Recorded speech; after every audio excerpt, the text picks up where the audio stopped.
Welcome to the Collector Car Podcast. Hey, this is Greg Stanley. As this post, it is Thanksgiving Day. Hopefully you're with friends and family enjoying a wonderful dinner, maybe a turkey dinner, maybe something non-conventional, but whatever you're doing, hopefully you're having a great time with family and friends and thankful for all of those around you.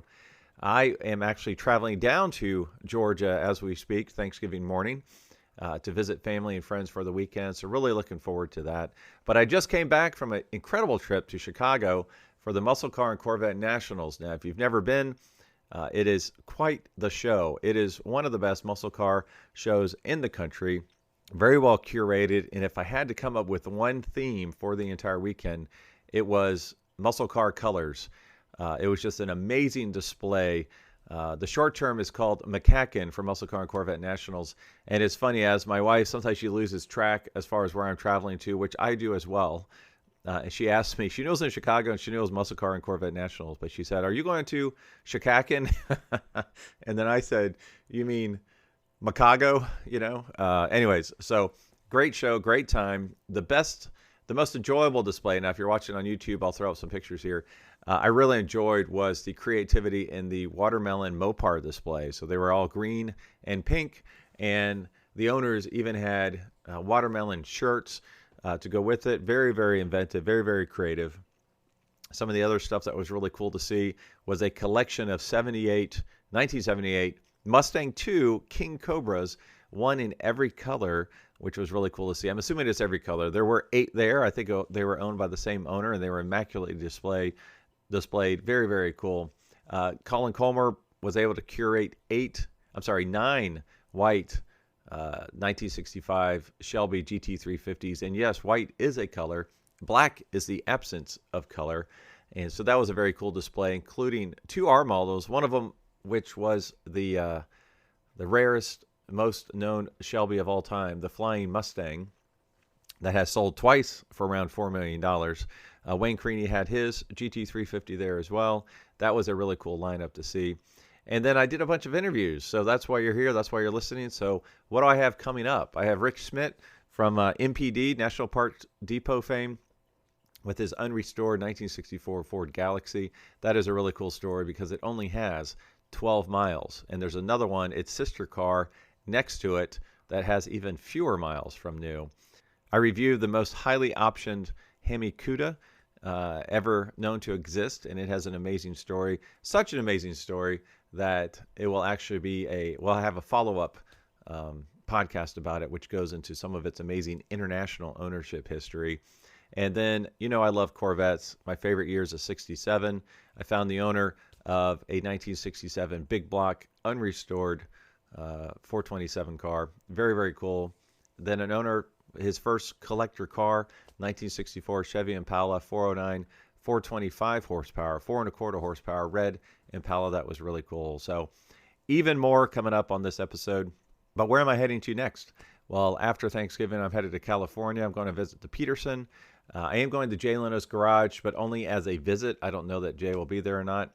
Hopefully I'll be able to take some pictures and put those on my newsletter. So again, if you're not on my newsletter, please shoot me a note, greg@thecollectorcarpodcast.com. I'll add you to my newsletter as pretty much every Monday, every Sunday, every Monday, just where I've been traveling, what cool car stuff have I been uncovering. So, but let's get to the episode.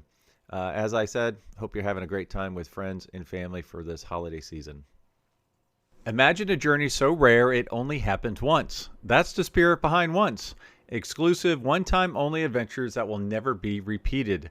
Our next experience, American Muscle Legends, takes you trackside with the most iconic cars in history, complemented by luxury accommodations and behind-the-scenes access you simply can't buy.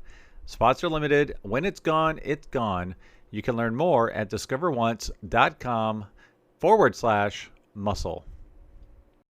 RM Sotheby's is the world's largest collector car auction house by total sales. They are the preeminent market maker of high-quality collector cars and collections, regardless of size or complexity. By working in partnership with the Sotheby's team and its network of 80 offices in 40 countries, RM Sotheby's has established the largest client network of any collector car auction house in the world.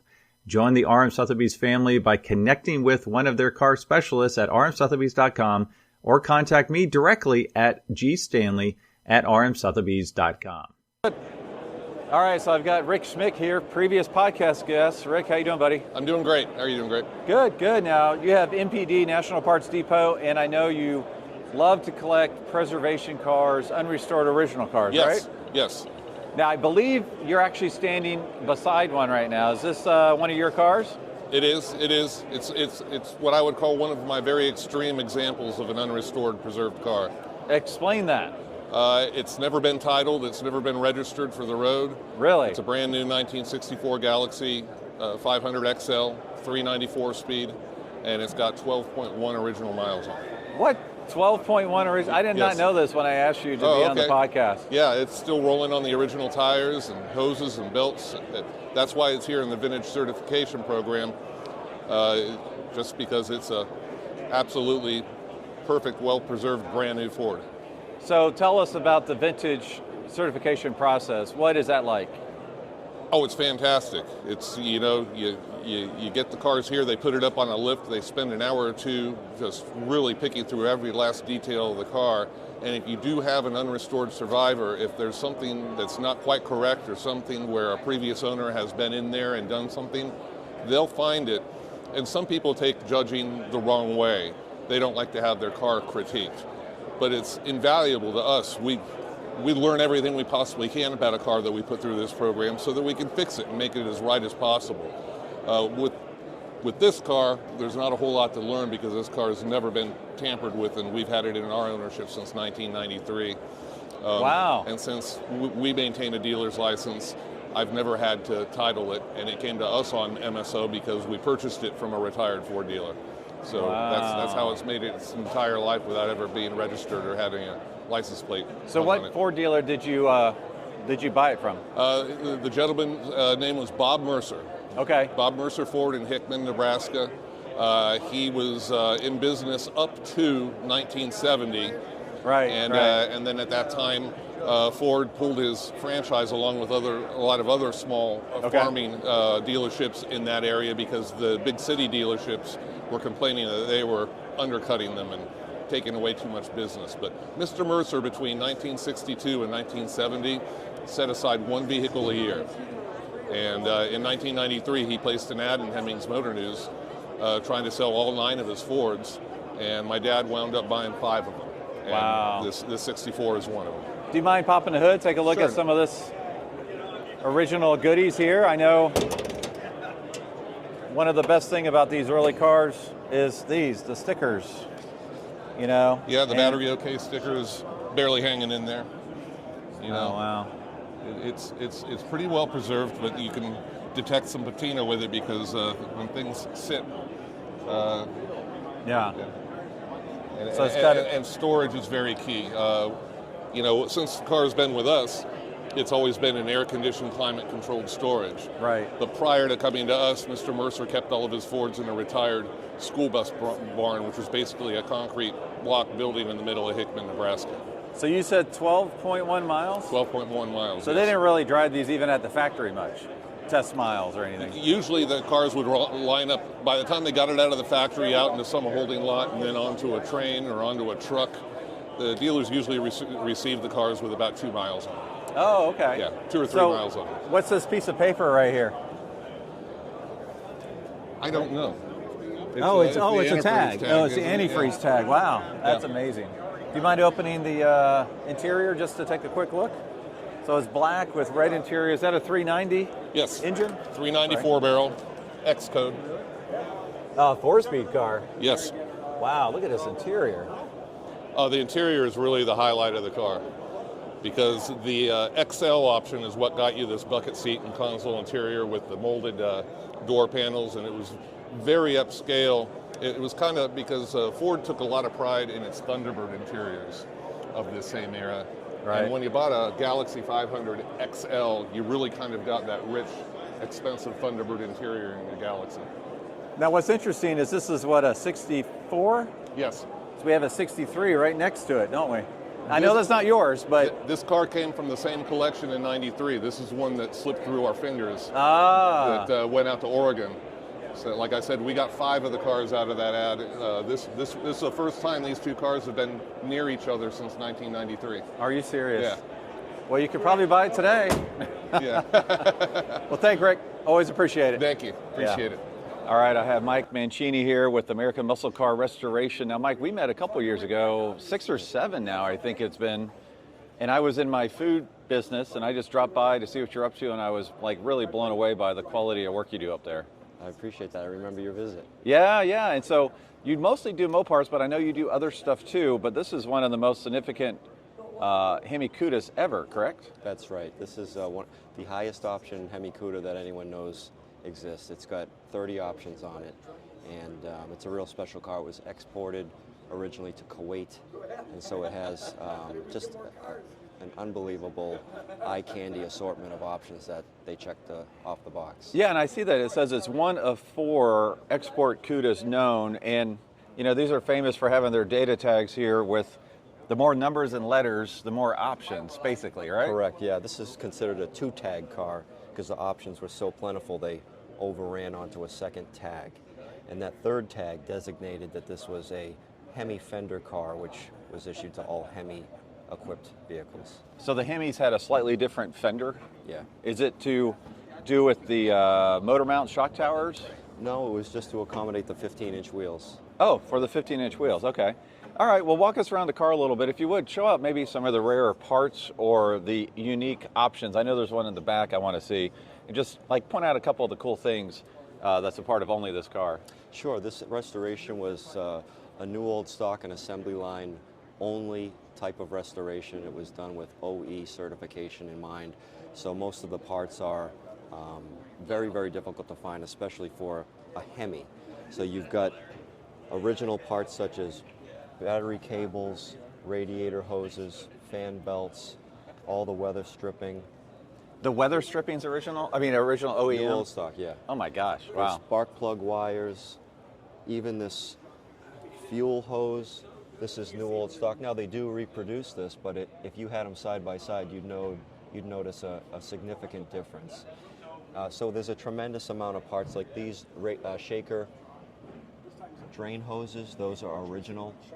None of this is reproduction. None of it's bought from a catalog. So, what was the hardest part to find? The hardest part to find, we would have to go to the trunk compartment for that. Oh, okay. Let's check that out. Now, is this Hugger Orange? This is Hemi Orange. Hemi Orange. EV2. I'm not a Mopar expert. Let's be upfront.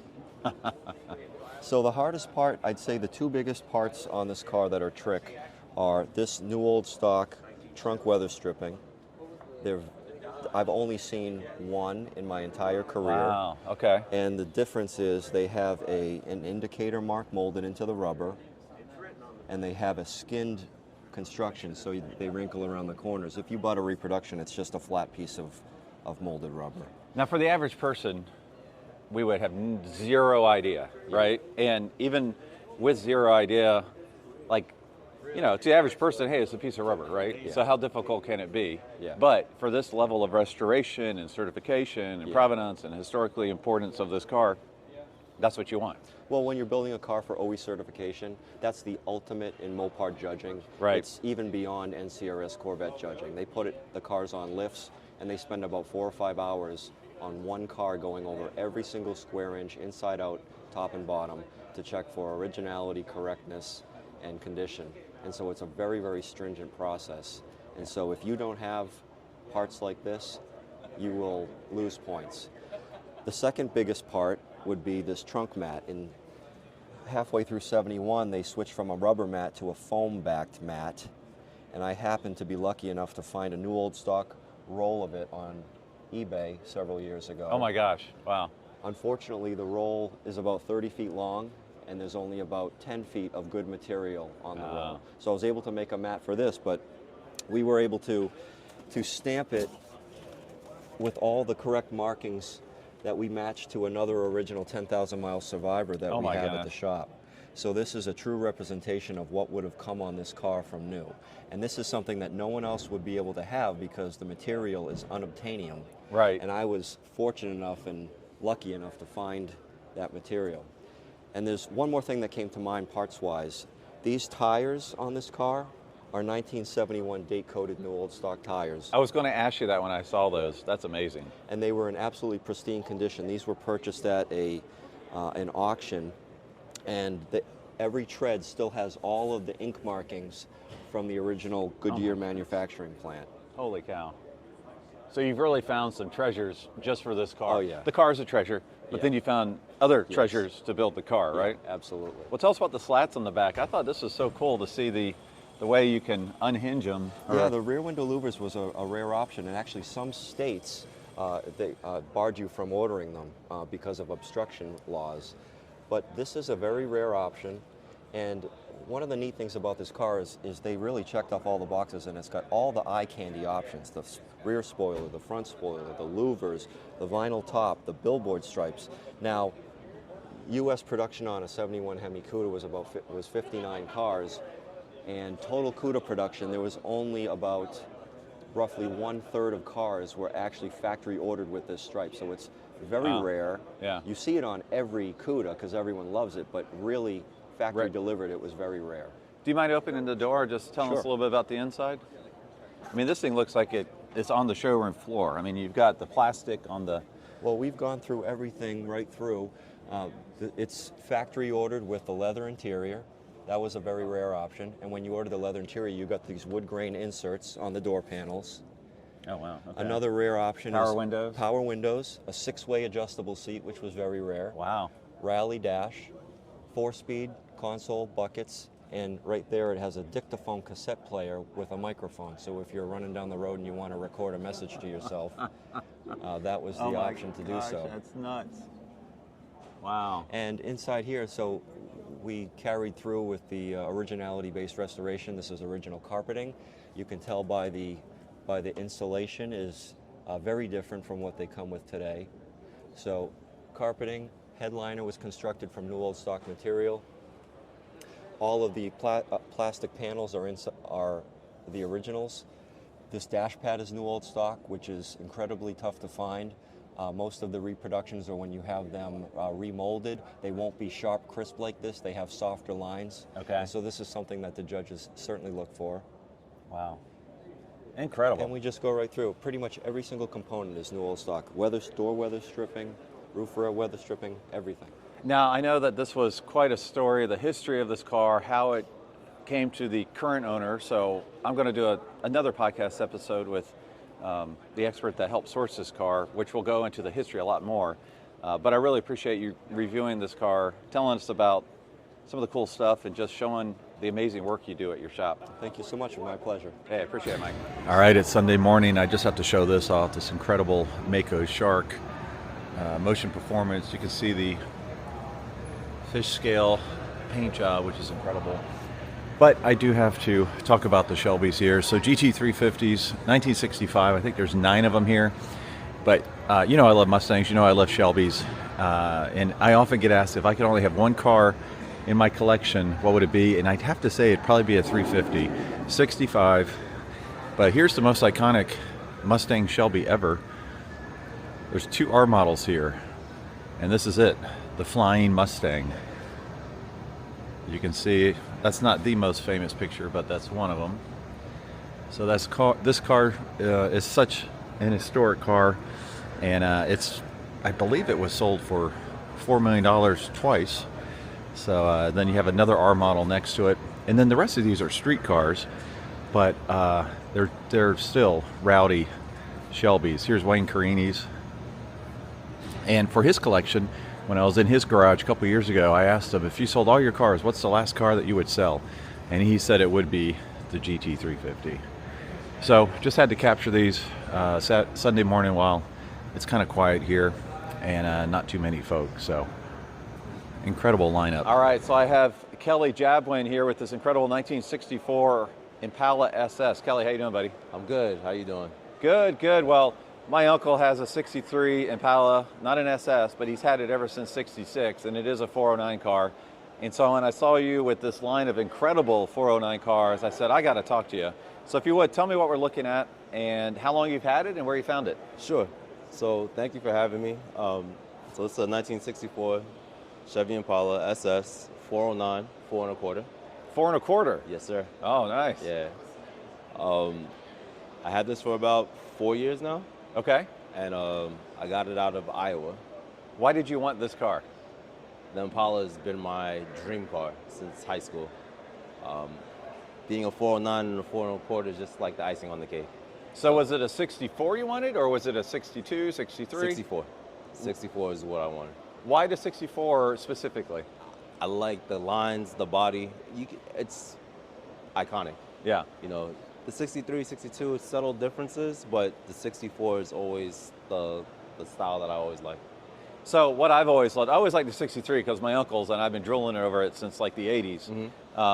But, you know, they're so similar. And Yes, they are. my favorite part is on the back here, the ribs. I just think where it's like a faux convertible top here, Oh, yeah. that's like my favorite. I don't know why. I just think that thing is so cool that it has the faux convertible top. Do you mind opening the door Yeah, just for me sure. to take a quick look? Yeah, sure. So red on red. Yes. Anything, so you got the center tack. Is Yep. that strictly 409 cars? No, I believe you can get in other variations. Okay. So you've got bucket seats, SS package. What's underneath the glove box over there? So that is an accessory piece. It's a tissue dispenser. Tissue dispenser. Yeah, Nice. this is an accessory wheel as well. It's a wooden wheel, Okay. 16.5 in diameter. They also made the 16 inch diameter, but that's more for like Corvettes. And what's the little knob underneath there? That's the 4-way flasher. oh, yeah, really? Yeah, I got a lot of accessories. Wow, that's Yeah. cool. I've never seen that before. And then I have like a vanity mirror that came with it. I'll show you the book that I have. That Sure. has a little. Well, also, do you mind opening the hood for us? Yeah, sure. Let's take a look at the 4 1/4, 425 horsepower engine.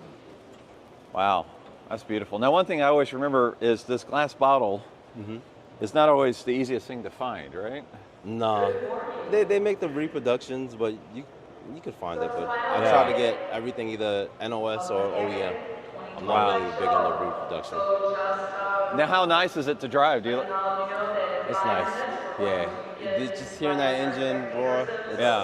It's nice. Yeah. Do you drive it very often? I do. My wife and I will take it, for weekend cruises. I've driven it to several shows, but just nice weather though. It's not coming on in the snow. Yeah. Take Rain. care of it. So you mentioned a book. Can you show us? Yeah, sure. Oh, I like the front license tag too. New York World's Fair. Pretty cool. All right. So oh wow, what is this? This So is this is an accessory booklet that you could buy different accessories. wow. You gotta be careful For with the that car. thing, don't Yeah. you? Oh yeah. Okay. So it's the factory accessory booklet for the Correct. Impala. From radios, that's where you would highlight your tissue box. Wow. It's for Trailer station hitch, wagons. luggage, all sorts of great stuff. Wow. The bumpers, those are accessories that's on the car, front and back. Oh yeah, there's the Tissue tissue dispenser. box. Yeah. Wow. Well, Kelly, thanks so much for bringing this to MCACN, and really enjoy looking at your car. Thank you. Thank you for having me. Enjoy the show. All right, so I have Fred Rutherford. Fred, how you doing, buddy? I'm good. How are you today? Good. Well, I love 67 Corvettes. It's like one of my favorite of all time. And when I saw this car in its unrestored state with unique colors, I said I got to talk to that guy. And I also know you, so I thought that'd be cool. So if you would tell us a little bit about this car, how you got it, why you wanted it. So it's a 1967 coupe, 427 big block, 390 horse, 4-speed, Survivor. I found the car for sale, and I had a 67 Corvette convertible Survivor, but I'm really a coupe guy. I love coupes. Yeah. All right, so the goal here was to get triple diamond, which we feel pretty strong about that. We don't know it officially, right? They've not officially announced it, but we know what the sheets were and what the numbers added up to. They have a point system of 1,000, and you can't lose any more than 50 points to achieve triple diamond. So you've got the first two bars, and this is the third This to is get the the triple third. diamond. Okay. Well, now when you found it, obviously original Survivor car, there's some rare parts. Did you know like what parts were missing when you bought it? Were there some unpleasant surprises later? You know, it's an unusual Survivor because it has 109,000 miles. Okay. Most Survivor cars have very low mileage, and as we went through the judging, we found small things changed, but they were only service items. Okay. You know, say the heater core got changed, they took the heater box off and put nuts on, but they didn't put all the correct nuts on. Right. So we had to find and source original correct nuts. The wiper blades are, there's 3 different tricoat wiper blades for 67. These are the later 67.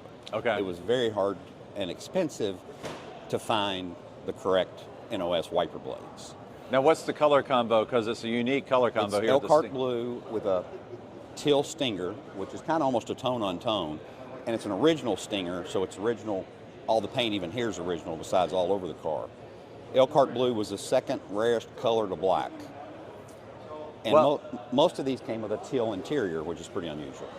Well, and also what's so cool is you see the patina, you see the paint issues, call it, but that's what you want to see on a Survivor car. Yeah, I mean, you see the wear through on the ridges where it's been buffed some, and you see crazing on the paint, and it's kind of what you look for a true Survivor. You know, it's interesting on these cars when they were painted, they didn't have a lot of paint down here. Yes. Paint on the bottom of the fender, up under the fender wells, up under the gills, Right. and the bottom of the doors.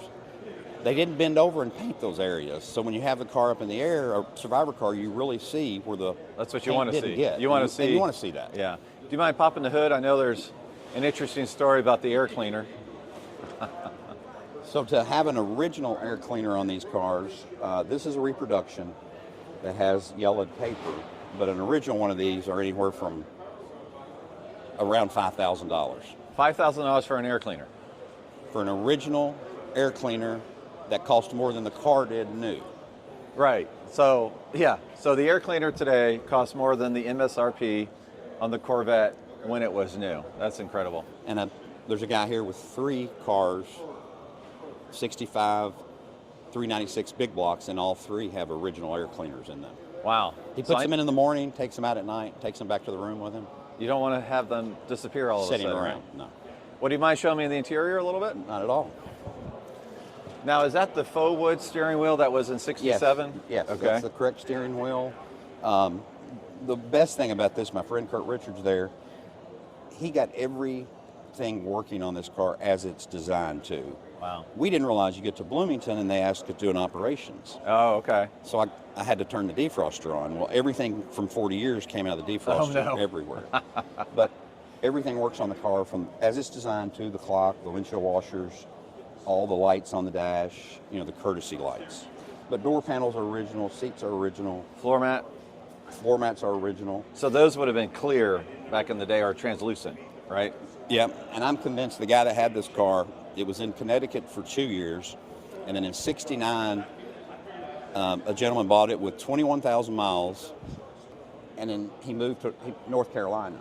So it was in North Carolina with him till 2008. Every oil change and tire rotation for 3,000 miles from 69 through 2008, he wrote by hand in the owner's manual.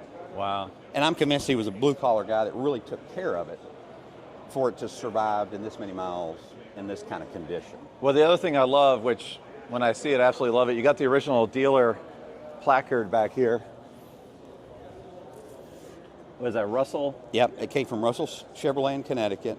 The tank sticker was on the car. We had it verified.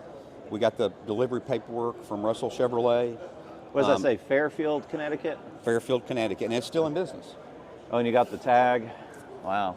The license plate frames, the Corvettes came new with 2 of those, one for the front and one for the rear. And those are original, they're not reproductions. They were with the car as well.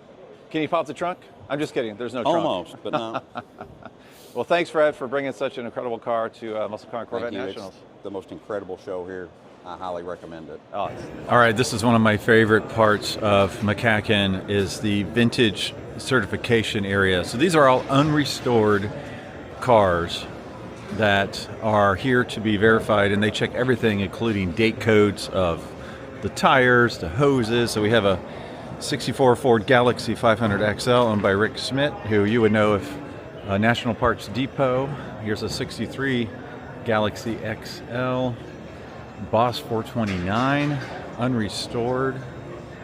Next is a GTO Judge, 1970. Beautiful blue color. Then we have another GTO, 66. I'm sorry, Pontiac Tempest Custom, 4-door. So you don't see 4 doors often, but this is an unrestored 6-cylinder car. That's pretty cool. It's kind of like a light yellow with tan interior. And then we have a 69 Plymouth Roadrunner. Now this is the, I think it's called the A12 option. It's a beautiful medium green where you have the blackened out hood that goes on the hood stands versus hood hinges. And then a 75 Chevrolet Corvette. And then the last one is a 1970 Camaro Z28. So just incredible preservation cars, and they're here. You can see to the left, you see quite a few of them up on lifts. I believe these are part of the verification process as well. They really look at every nut and bolt, which is just a cool thing to see. All right, it's Sunday morning. I just have to show this off, this incredible Mako Shark motion performance. You can see the fish scale paint job, which is incredible. But I do have to talk about the Shelbys here. So GT350s, 1965. I think there's 9 of them here. But you know I love Mustangs. You know I love Shelbys. And I often get asked if I could only have one car in my collection, what would it be? And I'd have to say it'd probably be a 350. 65. But here's the most iconic Mustang Shelby ever. There's 2 R models here. And this is it, the Flying Mustang. You can see that's not the most famous picture, but that's one of them. So this car is such an historic car, and I believe it was sold for $4 million twice. So then you have another R model next to it, and then the rest of these are street cars, but they're still rowdy Shelbys. Here's Wayne Carini's, and for his collection, when I was in his garage a couple years ago, I asked him, if you sold all your cars, what's the last car that you would sell? And he said it would be the GT350. So just had to capture these Sunday morning while it's kind of quiet here and not too many folks. So incredible lineup.